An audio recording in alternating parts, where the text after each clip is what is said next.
Good morning. My name is Sara Gorham. I am a licensed prayer practitioner with Centers for Spiritual Living, and I welcome all of you here in person, and all of you in your personhood in the ethers of the internet and beyond. So I would like to invite us all to begin this service and begin our day by taking a deep breath, closing your eyes if that feels comfortable, and just centering yourself in the infinity of the present moment. For it is in that infinity of the now that we know the divine, that we know Source as all around us, as expressing through us, as threading through the hearts of all of those around us and each and every soul around the planet. And so from this place of knowing our unity and our divinity, I give thanks for this morning, for this sanctuary, for this community of souls, and for all those who make this service happen. For our wonderful musicians, for our leadership council, for the other practitioners, and for Reverend John as he stewards us through our week, and especially as he expresses his message today. So in that place of expansion, of knowing, of connection, of grace and gratitude, I give thanks, and together we say, and so it is.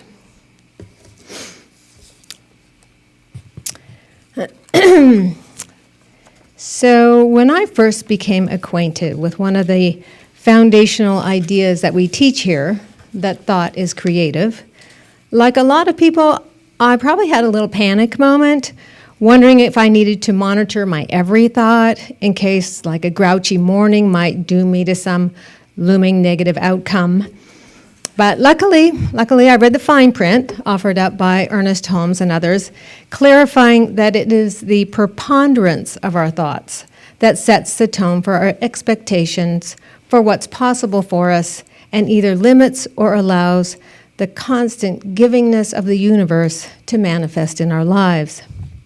Some have referred to that point of preponderance as our emotional or vibrational set point, that place where we eventually return regardless of what befalls us or where a random thought or emotion might momentarily take us. In the face of life's challenges, it is the basis of our resilience, the primary tool in our toolbox, and the best predictor of how well we are able to navigate whatever comes our way. So, as Holmes and others teach, the preponderance of our thought has a creative effect on what we allow to manifest in our world, and the net effect of an expansive set point is a greater flow of good into our lives for the simple reason that Spirit always says yes, always pours itself into whatever receptacle, large or small, that we provide and feel ourselves worthy of. But here is what I have learned. While our lives in the physical are largely, and I emphasize largely, an outpicturing of our consciousness, I believe our greatest blessing and our greatest teacher is our consciousness itself. We're often encouraged to cultivate an attitude of gratitude because that will allow more good to manifest in our life. And that is, in fact, the net effect over time. But I often say that the greatest blessing of a grateful heart is the grateful heart. If I move through my day open and curious and appreciative, that is a very different experience of the now, of my moment to moment, which is to say my life, than if I were to darken my days with thoughts that close down my heart. It is the experience of living, how we see and assess and resonate in appreciation with what is before us, that matters far more than what we manifest in the physical to decorate our world. So by all means, let us know ourselves as powerful points of creative expression, but let us also remember that it is the living of each moment, not some future endpoint, that constitutes life itself. May we remember that our lives are lived as we lean into the now, and may we do so with our hearts full of grace and gratitude and open to the wonder and presence of the infinite. And now we get to read our affirmation together, which is on the little insert. And it's in red. And it says, I release the old and embrace the new as I set intentions based in wholeness, love, and great joy. And in honor of Nelda, our wonderful bilingual practitioner, I'm going to try it in Spanish. Suelto lo viejo y abrazo lo nuevo cuando establezco intenciones basadas en plenitud, amor y gran alegría. Welcome back, John. Thank you. Oh. Morning, everybody. Good morning, everybody at home. It is good to be back. It's always good to go away, and then it's good to be back. So, this goes in my pocket. First, I want to acknowledge, it seems like so much has happened just in the world when you take a couple weeks off from anything, and just acknowledge the passing of Thich Nhat Hanh. And for some reason, before, it didn't really dawn on me, and maybe I just wasn't paying attention, the depth of his contribution to the world. And I think what really brought it home for me is, I'm sure you, in the media, you saw many quotes and pictures of him, was a picture of him in 1967 with Martin Luther King. And at that time, Martin Luther King had nominated Thich Nhat Hanh for the Nobel Peace Prize. And it just kind of hit me of, that's a million years away from now, almost. But not. And I was saying, well, gosh, some of the same issues that we were facing then, we're facing in a different form now. It seems like maybe they went away for a bit and coming back. So, and just think of that contribution that he made. And one of the quotes I came across has kind of turned into my theme of the last couple weeks as I've been away. I'm not even sure at what point that I read this. I want to read it to make sure that I do it justice, from a book he wrote called Going Home, Jesus and Buddha as Brothers. It says, thanks to impermanence, everything is possible. Thanks to impermanence, everything is possible. And it's so interesting in New Thought philosophies, we often are working to bring the new in. We want to visualize, talk about, affirm, and to create something new. But I think often we fail to read the small print, which is you also have to let something go to make room. I mean, really. And we think, well, no, I still want all this stuff that I think is really good and just kind of put on top of it. And sometimes that does happen. But just the fact of impermanence makes it possible. And there's this really difference of consciously, as a human being, I'm ready to let something go. But I would say in these last couple years, we've had a real sense of things being taken away, haven't we? It's like suddenly I can't do this, or we're doing this again, but I really shouldn't do it again for a little while longer because, things come and go, and last month I was going to restaurants, now we'll just hold off a little bit, that kind of thing. So we can almost be in this victim kind of consciousness, and I don't mean like I'm a doormat, everything terrible is happening to me, but just like, oh, I really shouldn't do that for a little while. And it seems to be beyond our control. But out of this impermanence that is happening now, amazing things are possible. And I think we have to keep our mind on that. And to know that when we are in a period where we just want it to go away, and it does seem like it will never go away, it will. And so what I have been aware of, especially these last couple weeks, is of the deep work that we are all doing, whether you realize it or not. Even when we are collectively throwing a fit because we shouldn't do whatever today, maybe next week we can, that we just think, oh, isn't this ever going to end, kind of thing. And for me, I was on my first airplane trip in 2 years, and I felt good about it, but flying before was a hassle. It really is a hassle now. It's like, really? And don't get me to talk about the new Salt Lake City airport. I hope you are in good shape and you are well trained and get on a walking, running regimen now. If you, apparently this is a temporary situation until but I was like, I'm really hoofing it till I get to the other part. But again, it's like, the world has gone crazy. It takes all this time at the new airport to do things. Again, whining that we do. But as I have been thinking these last couple weeks of what we are doing now, the analogy or graphic came into my brain that I'm sure many of you have seen over the years of an iceberg. What is it, like 10% is above ground and visible, or above water and visible, and everything else is not visible. Everything is taking place where you can't see it. And so much is happening now that we aren't even aware of, that we may not be aware of for a generation, that even though we seem like we're stuck and like it's never going to end, there are amazing things that are happening right now. And I really had that realization as I was away. And for those who don't know what I've been up to, so I've been away from here for 2 weeks. I was 1 week at our Centers for Spiritual Living convention, and then I spent a week at home and staycation.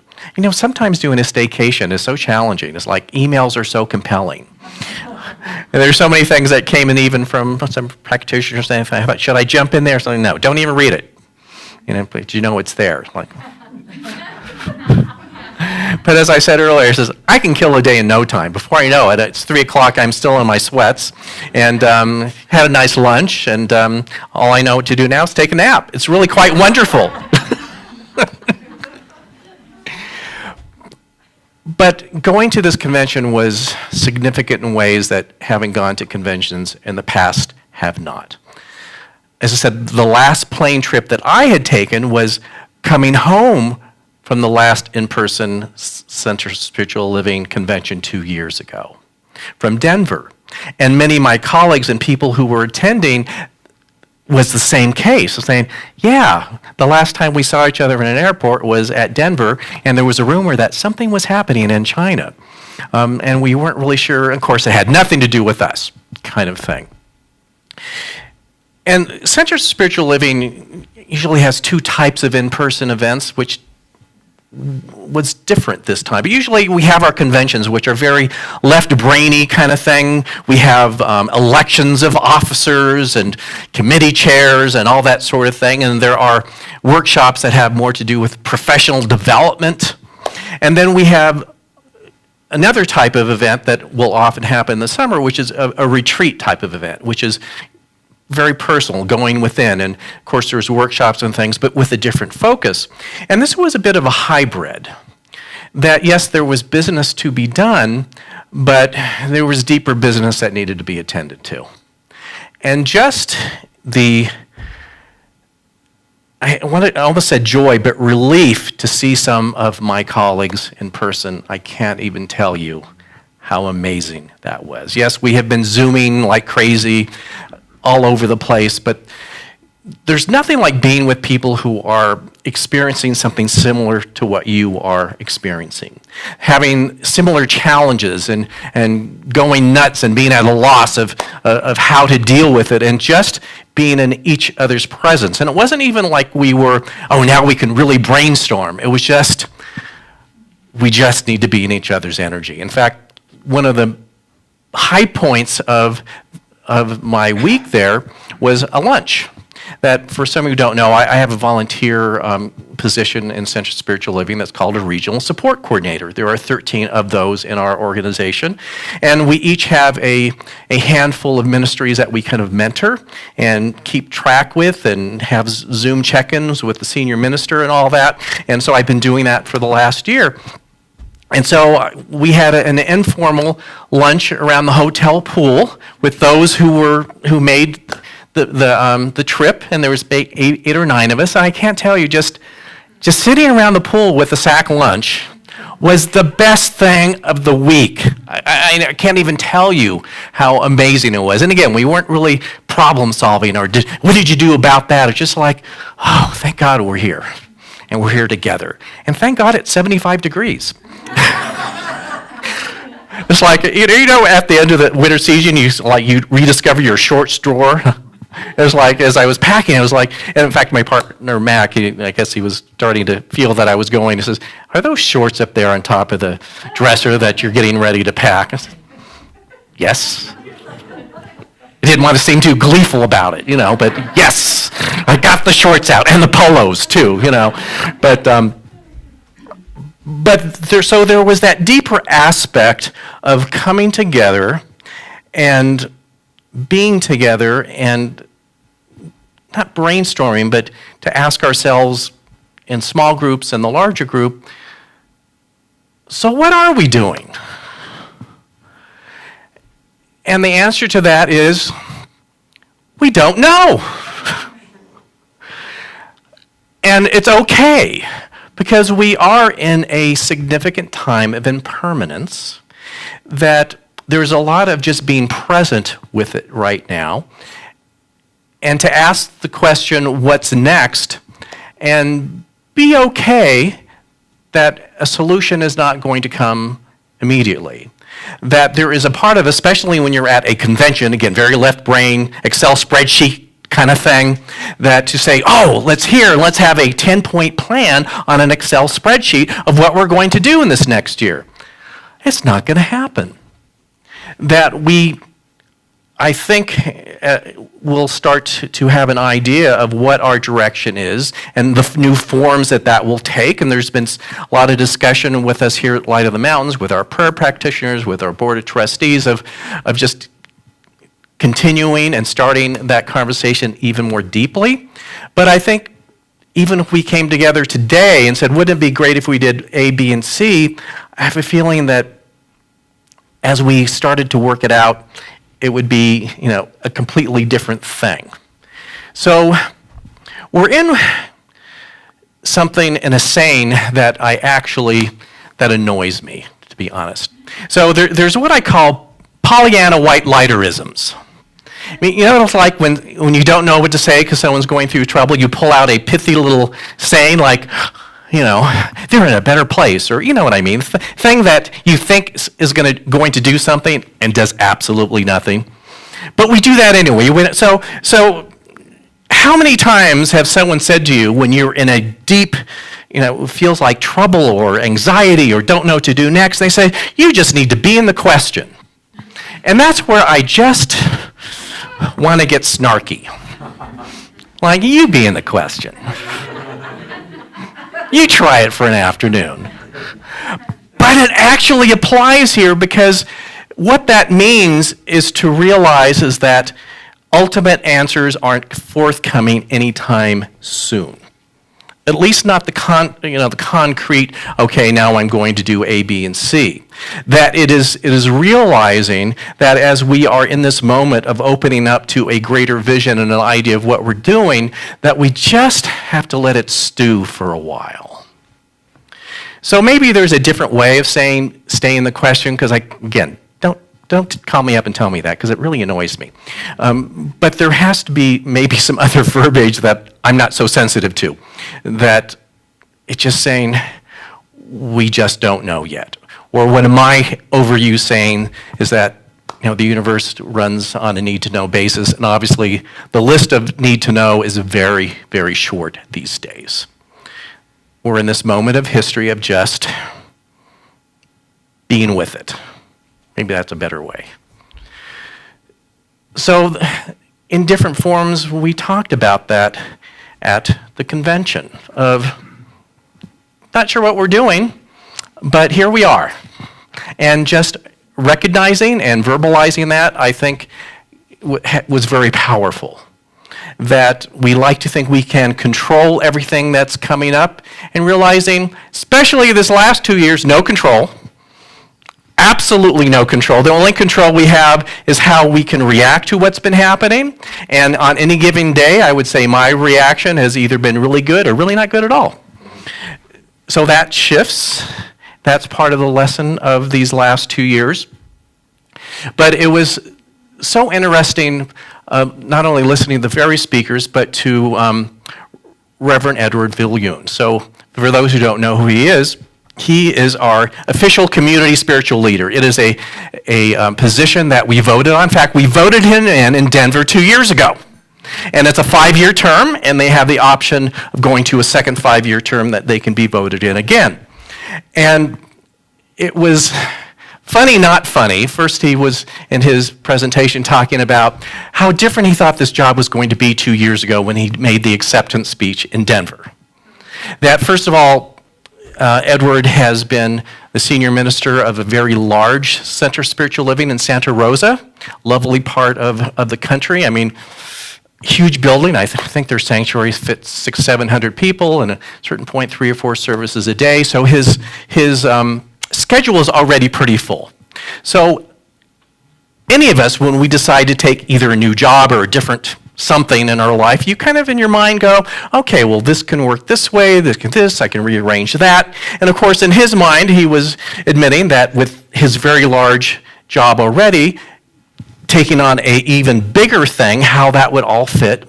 And he said that within about a month of accepting, he realized how much of a folly that was. That everything was changing, and just to make it more interesting for him, there were a series of very serious fires in Northern California that really affected his congregation in a very devastating way. So I almost expected him one time to email and says, I'm done. There's just too much. I can't do this bigger job for you guys anymore, which he didn't. But I just really love Edward. He's so wise in so many ways. I've known him since the mid-1990s when he was a ministerial intern finishing the School of Ministry. And he really had it going then, and he just really has expanded since then, that he has held this role with such grace this last 2 years. But in our collective, what's going on here, and even trying to be more acquainted with the 90% underneath the waterline, he pointed something out to us that we have been way too busy to even think about. He pointed out that with this convention this year, that Center of Spiritual Living was celebrating an anniversary. Probably have no idea what that is. And I thought, oh yeah, I forgot about that. So to just give you a small part of this story, there's a big lead up to the punchline. So, just be patient with me. So the Science of Mind community began in about the 1920s. It had many different, phases, and it was a teaching organization, then it became more of a faith community, and it just discovered ourselves, had several different names along the way, and it seemed to be really gaining traction in the 1950s, and just like happens with us as people, there became a great conflict, and the organization broke into 2 organizations. And some people thought, oh, by next month we'll be back together, kind of like the pandemic. Oh, we'll do this for a month, and it'll be over. And instead of getting better, it got worse. The conflicts got deeper, and the irony of it is both organizations teaching this life-changing philosophy of self-healing to opening up to a greater experience, and yet doing the exact opposite. Don't we do that often ourselves? We'll have these stay in the question-isms kind of thing, but yet we do something really damaging within our own life. So that's what we did, and we did it for a generation or more. And sadly enough, there was this feeling that we'll never come back together until some people have gone to their next expression kind of thing, so because it was such a deep conflict. And so 10 years ago at the convention, we officially came back together. And the voting things were like voting on new corporate documents and all that. But it wasn't so much about the coming together. It was about the lead up and saying it's time to heal. That once you heal, you can get a better sense of what the physical moves need to be. So it might have been in our all best interest to stay 2 organizations, but 2 healed organizations. So, or we could have come together and not be healed and really make a mess of it. So all that was for us. We're going to choose. See, do we want to be healed or not? Do we want to be unhealed separate? Do we want to be unhealed together? Do we want, you know what I mean? You understand. So the form wasn't so much important as the healing leading up to it. And at that convention, there was the same old stuff coming up. But we did it, and it kind of felt like a shotgun wedding kind of thing, I have to be honest with you. And there was a period of time that I was really aware of my quote-unquote new colleagues from the other organization, that whenever we'd come together as a ministers group, oh yeah, they're from that organization, aren't they? Yeah, and we'd gossip over here, oh yeah. But then, suddenly a few years ago, we forgot about that. And even as I was having my amazing lunch around the pool, one of my colleagues had mentioned something she had done like previous. And I thought, I used to think of her as the other people. And I don't anymore. She's such a cherished colleague. And I thought, maybe we did heal. But here's the payoff of that very long explanation and build-up. So Edward said, 10 years ago, we thought it was all about reforming a corporate organization. What it really was about was becoming and working on that 90% below the waterline that could be the organization that could shepherd us through now. That neither of those two unhealed organizations would have been able to do it. And he said that it's so interesting that we get so focused on the quote-unquote problem of the day that we forget or we don't realize the deeper work that we're doing, that we might not even see how it comes about for years ahead of time. That we were planting some really significant seeds that have allowed us to do what we're doing now. And not to say that everything has been perfect in the organization, what we're doing now. But I think we've done a really good job, for the most part. And like us all, we have our days of, what are we doing? But we seem to be pretty well grounded in this. I got a sense as we were all together that it was okay. What can I say? More than that, it was okay. And it wasn't sometimes that when we come together in national things of this kind of rah-rah, isn't it great that we're doing whatever, it was this very quiet and sacred kind of feeling of coming together. That feeling that when you come together with someone after having made through something difficult, that you kind of see that in each other, not that it's over, but that we were doing the work that needed to be done. And of course, the next thing to take that, or the next step, is we are doing great work now that we may not see its purpose for quite some time. It could show up in another 10 years. Who knows? That we are in this expanded time of doing intense work, even though, again, as I said earlier, it seems like we're standing still and not making any headway, that we're not getting out of this. We're all just so frustrated with all the protocols and this and that and the other, but we're actually doing some things that are quite significant. So the message I brought back was to realize the depth of the work that we are individually and collectively doing right now, even in our frustration. And in your quiet moments, or prayer work, or meditation, when you might feel that frustration more deeply, to just sit in that moment of thinking, I can't see it, I don't know what it is, I don't know what really is going on in there, but it's going on. And I can just recognize that it is, even though I'm not really seeing what it is quite yet. And to know that it's significant.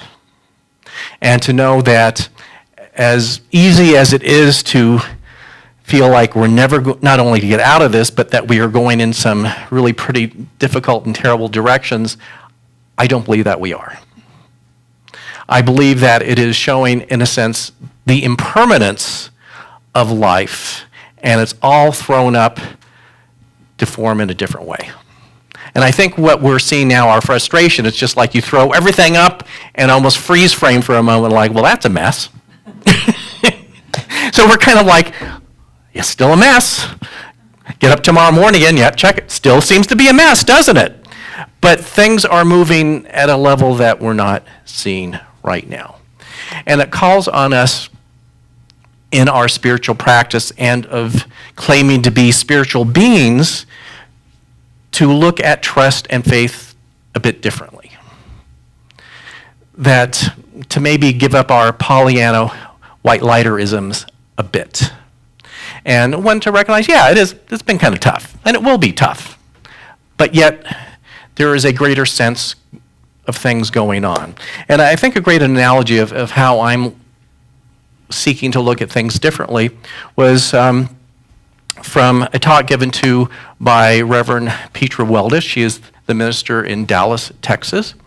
And she's actually been there a few years longer than I've been here. So she's really been around a long time. And I've always admired what she has to say. And in her talk, she says, I have to look at faith and what I see as my path differently. And she said that when she does her prayer work or affirmation work or lays trust into what is ahead, said that she visualizes actually the path. And don't we only see that? We think of an intention and I can't even say the word, an intention, and we almost magically see that there is a path. Not that we know every step of the way, but there's a path. It's been created. And I think we're in a point in things are moving so quickly in the world that I don't see the path. But she said that she was inspired by an Irish blessing, which is a song that you've all heard dozens of times in your lifetime.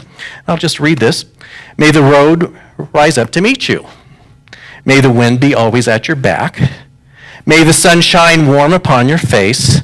The rains fall soft upon the fields. And until we meet again, may God hold you in the palm of your hand. So she was working with this idea that as we begin to take our steps forward, we, in a sense, like to see, okay, to the horizon, I see the path. She says, there's no path. With working with this, she says that each step to her is a leap of faith. That I'm taking a step and I see an abyss here, but I know that as I put my foot down, that the road and path will be created, at least in my consciousness, one step at a time. And to know that it will. That, yes, as a human being, I want to see the long range, but I don't think the long range is really available now, and it might not be for quite some time. We might delude ourselves into thinking that we can do the long range sort of thing, but to just know that even though as I'm getting close to putting my foot down and I don't see it, but it's there. And I think a great example of that is how many people have seen the Indiana Jones movies? I love those movies.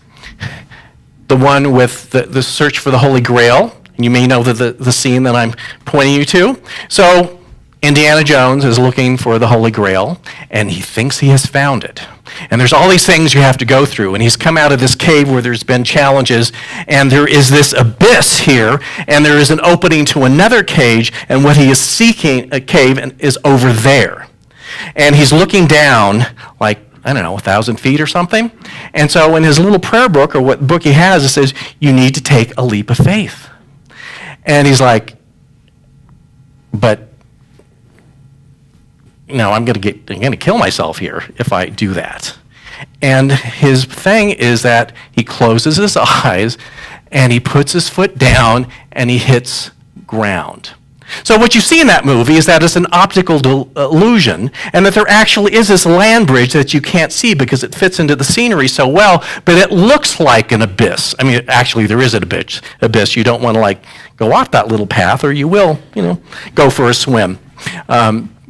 But that's where we are right now. That which we are seeking is always right there. It is not necessarily on the time schedule that we would prefer.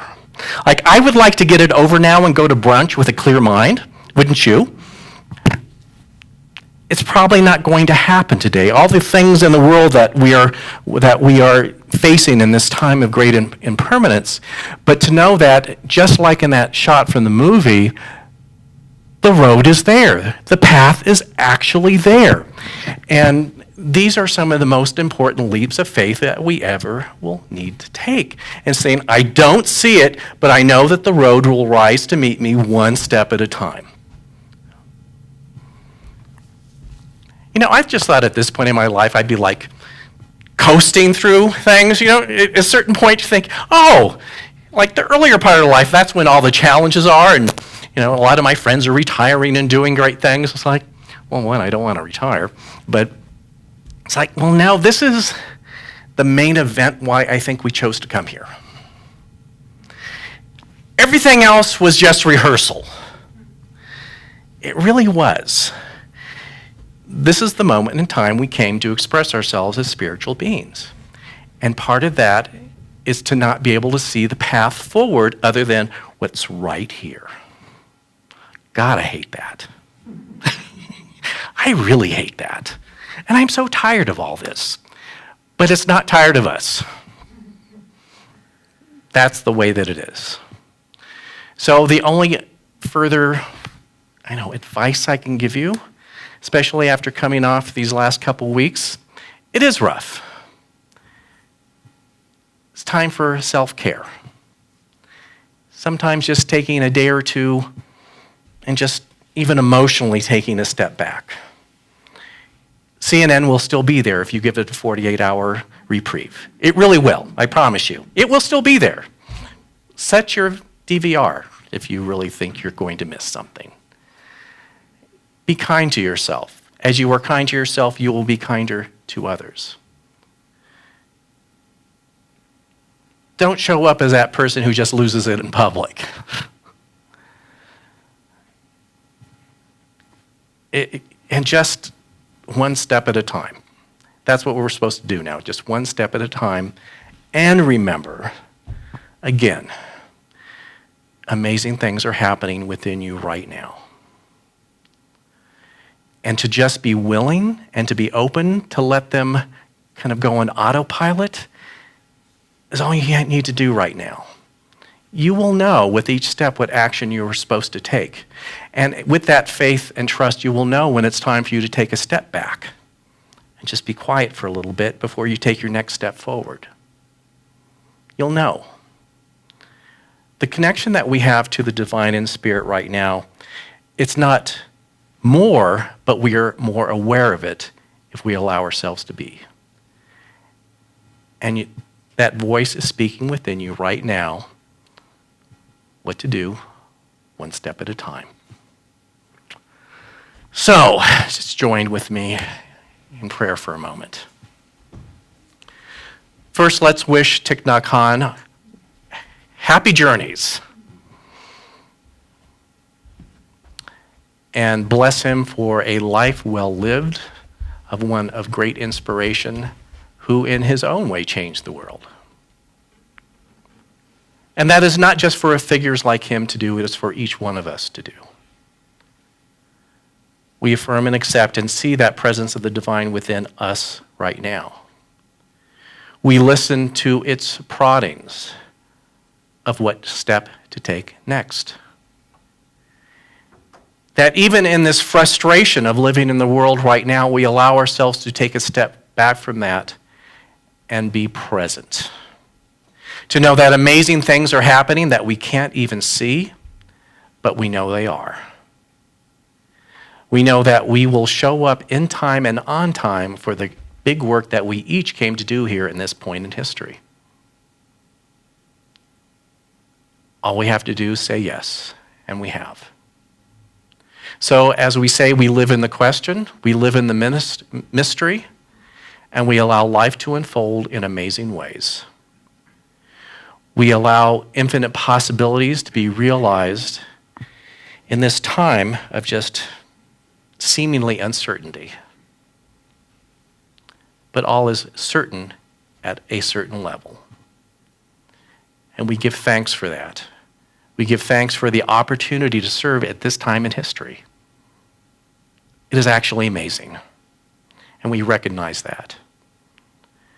And in that thanksgiving, there's nothing left but for us to release attachment to our realizations, to release it into the heart and mind to spirit, and as we let it go, to allow it to be returned back to us in its most appropriate form.